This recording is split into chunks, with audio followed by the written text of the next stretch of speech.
नमस्कार मित्रांनो, गॅनटेक मराठीच्या आणखी एका नवीन व्हिडिओमध्ये आपलं स्वागत आहे। आज आपल्याकडे आहे एक सॅमसंग गॅलेक्सी M35 5G आणि A35 5G। दोन्ही फोन जर बघितले मित्रांनो तर दोन्ही फोन सेम कॉन्फिगरेशन सोबत येतात आणि इथे बघितलं तर डिफरन्स जर बघितलं तर थोडं फारच डिफरन्स आहे, पण प्राइसचा डिफरन्स खूप जास्त आहे। 11,000 रुपयाचा प्राइसचा डिफरन्स इथे दोन्ही फोन मध्ये आपल्याला बघायला मिळणार आहे, कारण की M35 चा 8GB वाला व्हेरियंट 19,500 ला मिळतं आणि A35 जर बघितला तर 30,999 ला आहे। लगभग दोन्ही फोन मध्ये या दोन्ही फोनचं डिफरन्स 11,500 ते 11,000 रुपये आहे।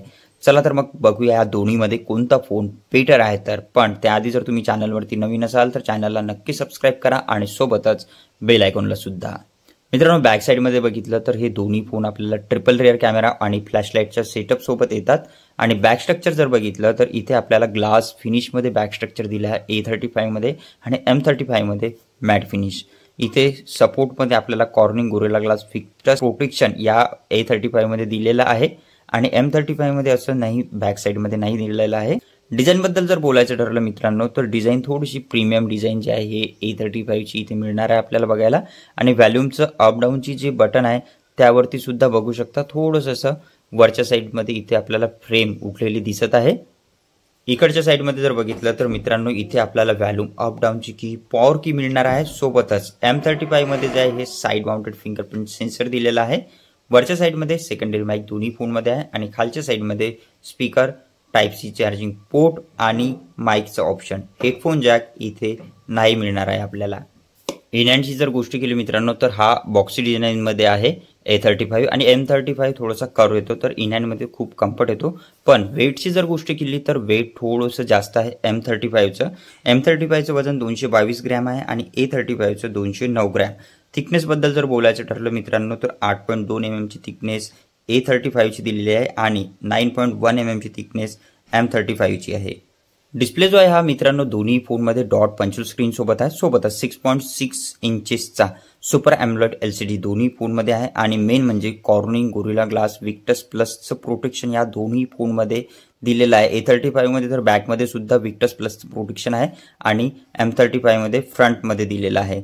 सोबतच मित्रांनो इथे आपल्याला 120 हर्ट्जचा रिफ्रेश रेट दिलेला आहे। टच क्वालिटी बघू शकता खूपच अशी स्मूथली वर्क करताना आपल्याला बघायला मिळत आहे आणि ब्राइटनेस बद्दल जर बोलायचं ठरलं तर ब्राइटनेस सुद्धा इथे खूप चांगला आहे। आउटडोर मध्ये आपल्याला काहीच प्रॉब्लेम इथे ब्राइटनेस मध्ये नाही येणार। प्रोसेसर बद्दल जर बोलायचं ठरलं मित्रांनो तर प्रोसेसर जे आहे हे दोन्ही फोन मध्ये आपल्याला सॅमसंग Exynos 1380 चे दिलेला आहे। सोबतच ऑक्टा-कोर प्रोसेसर आहे, 5 नॅनोमीटरचं फॅब्रिकेशन। रॅम टाइप जो हा LPDDR4X चा आहे आणि लेटेस्ट Android 14 चा सपोर्ट। मेन म्हणजे या दोन्ही फोन मध्ये आपल्याला 4 वर्षाचे OS अपडेट आणि 5 वर्षाचं सिक्युरिटी अपडेट दिलेला आहे। बॅटरी बद्दल जर बोलायचं ठरलं मित्रांनो तर M35 मध्ये 6000 mAh ची अशी मोठी बॅटरी आहे आणि A35 मध्ये 5000 mAh ची आणि दोन्ही फोन मध्ये चार्जर 25 वॅटचा सपोर्ट करणार आहे। 50 मेगापिक्सेलचा बॅक कॅमेरा आहे, OIS चा सपोर्ट दोन्ही फोन मध्ये दिलेला आहे। 8 मेगापिक्सेलचा अल्ट्रा वाईड अँगलचा कॅमेरा दिलेला आहे आणि फ्रंट बद्दल जर बोलायचं ठरलं तर फ्रंट मध्ये आपल्याला दोन्ही फोन मध्ये 13 मेगापिक्सेलचा कॅमेरा इथे मिळणार आहे।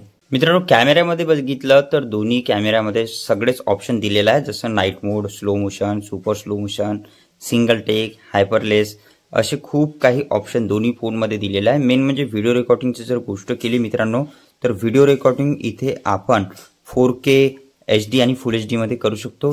तसंच सेम आपल्याला फ्रंट कॅमेरामध्ये सुद्धा 4K चं ऑप्शन इथे दिलेलं आहे व्हिडिओ रेकॉर्डिंगचं। आणि इथे कॅमेरा क्वालिटीची जर गोष्ट केली मित्रांनो तर कॅमेरा क्वालिटी बघू शकता या प्रकारे इथे दिलेली आहे। कलर सॅच्युरेशन, शार्पनेस दोन्ही फोन मध्ये चांगला आहे। बॅक कॅमेरामध्ये तर काहीच प्रॉब्लेम इथे नाही आहे। एक एक करून तसे आपण इमेजेस चेकआउट करू शकता आणि सेल्फीची जर गोष्ट केली हा पोर्ट्रेट मोड मधला इमेजेस आहे आणि हा नॉर्मल इमेजेस आहे। तर सेल्फी मध्ये सुद्धा इथे काहीच प्रॉब्लेम येणार नाही आपल्याला। हे डे मध्ये इमेजेस कॅप्चर केली आहे, काही नाईट मध्ये सुद्धा आपण इमेजेस कॅप्चर केली आहे, ते सुद्धा आपण पुढे बघू। ही जे काही नाईट मध्ये इमेजेस आहे आणि नाईट मध्ये जर बघितलं तर A35 मध्ये जो आहे हा थोडासा सॉफ्ट इमेजेस आला आहे, जो नॅचरल आहे तोच इथे दिसत आहे आणि M35 मध्ये जर बघितलं तर शार्पनेस, कलर सॅच्युरेशन थोडा बेटर इथे बघायला मिळत आहे आपल्याला। आणि हा जो इमेजेस आहे हा नाईट मोड ऑन केल्यानंतरचा इमेजेस आहे। तर नाईट मोड ऑन केल्यानंतर दोन्ही इमेजेस जर बघितले तर सेम दिसतात, इथे काही प्रॉब्लेम नाही आपल्याला। आणि सेल्फी मध्ये जर बघितलं तर सेल्फी मध्ये मित्रांनो सुद्धा दोन्ही फोन सेम आहे, सेल्फी मध्ये काहीच प्रॉब्लेम नाही येणार इथे। सेल्फीची पण क्वालिटी जी आहे, कॅमेरा क्वालिटी हे सिमिलरचीच आहे, काहीच फरक नाही आहे. फक्त बॅक कॅमेऱ्यामध्ये नाईटमध्ये इमेजेस कॅप्चर केली तर M35ची थोडी बेटर येतात आणि डेमध्ये दोन्ही फोन जे आहे हे सारखेच इमेजेस कॅप्चर करतात आहे. मित्रांनो, दोन्हीपैकी फोन जर बघितला तर इथे M35 थोडासा स्वस्तमध्ये चांगला फोन आहे. बॅटरी बॅकअप सुद्धा इथे चांगला आहे, सोबतच कॉन्फिगरेशन सुद्धा सेम आहे. फक्त डिझाईनमध्ये थोडंसं चेंज दिसायला मिळणार आहे आपल्याला, कारण की थोडंसं प्रीमियम डिझाईन जे आहे A35चं आहे. M35चं थोडंसं नॉर्मलचं डिझाईन इथे दिलेलं आहे, पण कमी प्राईजमध्ये सुद्धा M35 चांगला आहे. तर आपण आसानीने इथे M35ला बाय करू शकता, कारण की OS अपडेट सेम आहे, कॅमेरा क्वालिटी लगभग थोडीशी सेम आहे. फक्त डिझाईनमध्ये आणि थोडंसं प्रीमियम लुकमध्येच इथे फरक आहे. त्या व्यतिरिक्त जर बघितलं तर असा काही एवढा फरक आपल्याला दिसणार नाही आहे. जर आपल्याला व्हिडिओ आवडेल तर चॅनलला नक्की सबस्क्राईब करा मित्रांनो, आणि सोबतच बेल आयकॉनला सुद्धा. चला तर मग भेटूया पुढच्या नवीन व्हिडिओमध्ये. धन्यवाद.